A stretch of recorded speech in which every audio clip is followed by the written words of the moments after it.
Bonjour, donc aujourd'hui je vous parle du trauma.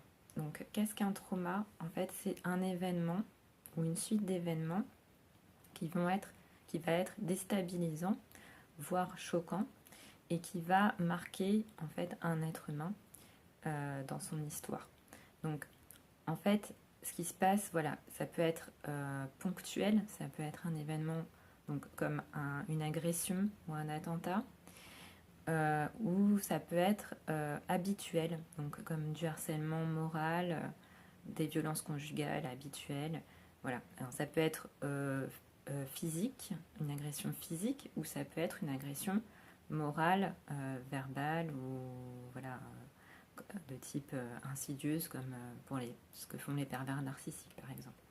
Donc, en fait, ce qui va se passer, c'est que voilà, ça va être marquant, ça va choquer souvent, et la question, en fait, c'est de savoir si, bah, voilà, ça va être cet événement, on va l'isoler et repartir dans la vie, ben, un peu, pas comme si de rien n'était, mais voilà, repartir du bon pied, continuer sa vie, en fait.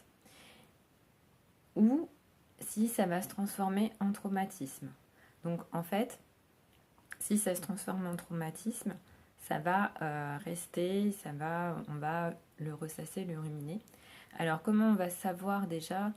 Déjà ça se passe dans le temps. En fait, si on arrive à reprendre sa vie normalement dans les 3 mois, ça veut dire qu'on n'est pas traumatisé. Donc il faut être attentif à ça. Quand il nous arrive quelque chose, il faut se dire attention, voilà, il m'est arrivé ça. Si je n'arrive pas à reprendre une vie normale dans les 3 mois, si je ressasse et que ça m'empêche en fait de vivre normalement, c'est que je suis traumatisée. Maintenant, si voilà, on arrive à reprendre sa vie, à ne pas avoir d'évitement, à ne pas...